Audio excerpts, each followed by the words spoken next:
right here, aka Padders. Let's get into WILDSTORM. Let's get into WILDSTORM licenses. These are some good books that's off everyone's radar. Let's go. And we're back, just hanging out on Jim Lee's desk. But we're back for WILDSTORM Wednesday. This is one of those episodes, my AKA Powders, that I've been dying to get to. And I just had to do it. And we're not talking WILDSTORM continuity. We're off of everything Stormwatch and Wildcats. I want to get into the 2000s, the later years of WILDSTORM Productions, where they were the best licensor in the industry, and they kind of had a second breath of life. I just want to hit that drawing table and showcase to you, my AKA Padders, while we're in Jim Lee's office, by the way. I just want to showcase what some of these licensed books are. And I have a few of them that I bought maybe even a year or two ago already that I haven't even cracked open because I bought them as a set and they were bagged as a set. So we're going to have a look at that. But I need to show you guys these things because it's a little bit of an indicator of the WILDSTORM that's coming. That's what she said. So guys, WILDSTORM licenses, let's go.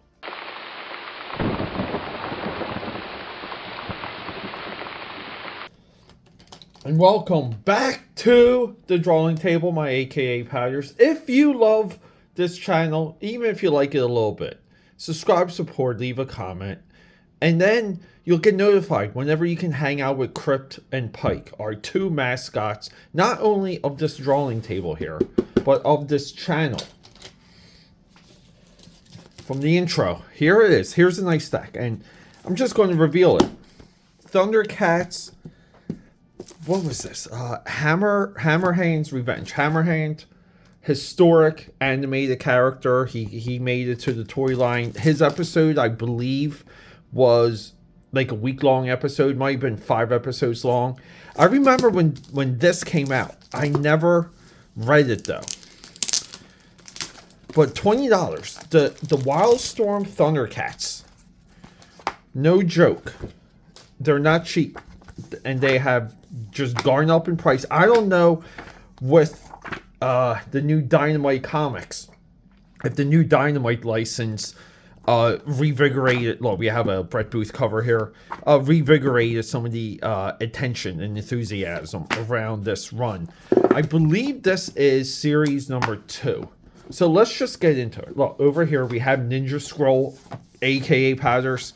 You have to read these issues of Ninja Scroll. I believe this ran for 20 issues, or might have been like maybe 24 issues. This was almost 2 years long. I could be wrong. I'm going from memory. Feel free to fact check me. Racer X. So the wild thing is the WILDSTORM Speed Racer by Tommy Yoon right here. The Speed Racer 3 issues is the greatest Speed Racer origin we have ever seen. That includes the movie, and you guys know I love the movie.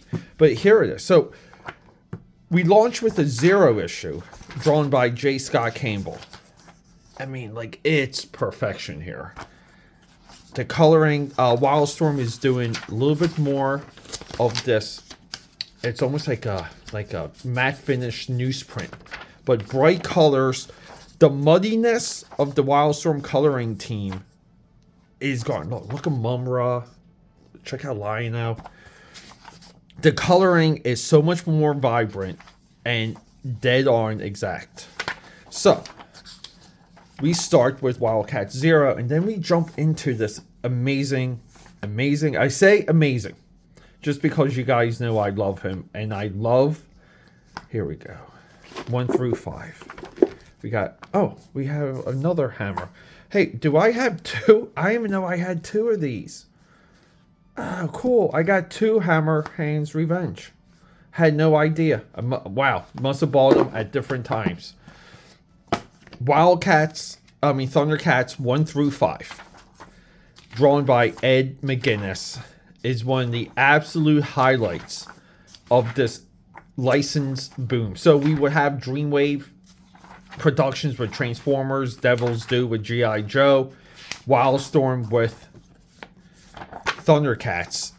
And it really is all go and no quit. Look, we have the samurai here. Reoccurring character. I mean, look, are they not dead on model? I really should have brought you guys this when the Dynamite Thundercats pretty much kind of went a little nuts. But, I mean, look at Paint Throw. Look at the Thunder Tank. So, I read this. I read this, and I read this. This is so freaking legit. I go back and forth between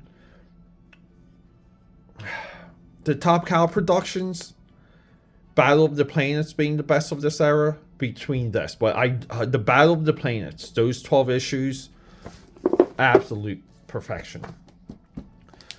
Okay, so we normally got 2 covers. So I guess we can kind of just like put these together. Let's just hit the last issue. I'm curious over the art style. This is really nice. This is really nice.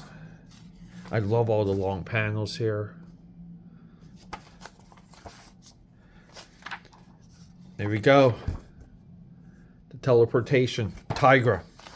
Tigra. Some of the names are escaping me. But some of this, too, is me doing a little bit of a deep dive. Like, I have to kind of re-explore that. And I also feel like when I bring you guys this, I have to get back into the animated series. This is fantastic, too. Origins, Heroes and Villains. Look, here's the Mumra origin by Longvu, who was, I believe, Udon, right? Really incredible. And this is where there was such a push for anime, for cel shaded style. Look, we have Chitara here.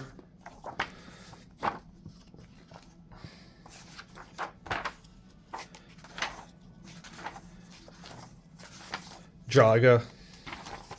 I mean, look, aka Patters. Look at this. This is where you know, as a publisher, you've arrived. When you can do something that's anthology based and every page is a banger. You have great writing, coloring, inking, conception, like all of it, where all of the ideas come together. And if you can make an anthology thrive, like here you go, that's them leaving Thundera. This is great. And we got interconnecting covers here.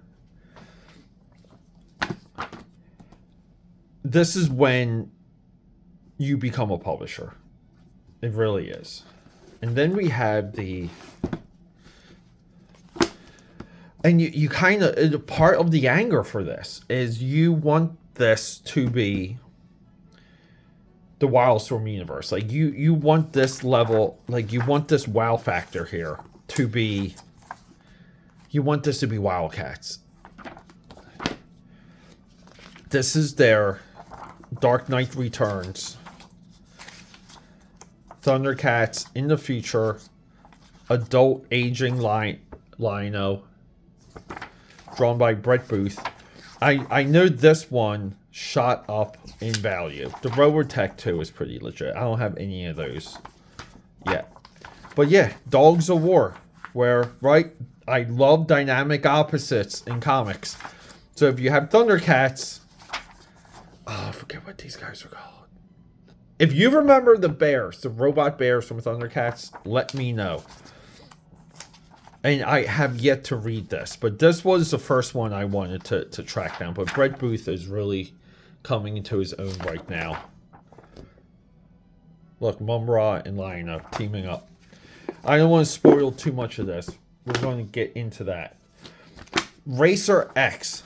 This is another totally legit origin. Tommy Yoon, who's our story. Joe Chen does the art, but Tommy Yoon drew the original of the original 3-issue series of Speed Racer, and he put some of the best vehicles on paper or within the comic page at the time. And I want to say he drew the cars from memory. But Tommy Yoon became the usherer of Speed Racer for a couple years. And I still believe he tied it all together. His Racer X is the best Racer X. His Speed is the best Speed. His Pops is the best Pops. His Origins are the best Origins. This is the one a lot of you, I know a lot of you were expecting me to have the Gears of War Wildstorm Productions, but then you have to read the Ninja Scroll. We need to get this, the Absolute Kingdom Come, just to have it. I wonder how much that is now. But here we go. Our villains, this guy, one of the best fight scenes in anime history. I will bring you this when I get more. And there's a... Fact check me, AKAPADers. I believe there's a Ninja Scroll anime series. I've only seen the movie, and I've only read... Actually, wow. Maybe 2 of these 3. I didn't read this one. I don't know why. Why did I not read this? And then here, the Friday the 13th, solid. There's also a Resident Evil. We've done that before. Texas Chainsaw Massacre, solid. Ex Machina is maybe their best publishing effort, period. What was that? That was like 4 or 5 years. Their licenses, though, really took over the company. And... like, in a way, I'm not even familiar with Red Menace. But, like, in a way, we're better for it because it's about making good comics. Am I a little butthurt that it's not a part of Wildstorm proper? I'd love the transition of the logo, too, right here. You guys have a look at that. But let me know what you think. Do you want to see more of the licenses? Because some of them are a investment, even in reprint. But I have a section in my Wildstorm archives of their licenses, and outside of the Resident Evil, which we profiled previously on this channel, this is all I have. But I will expand this if you guys want more.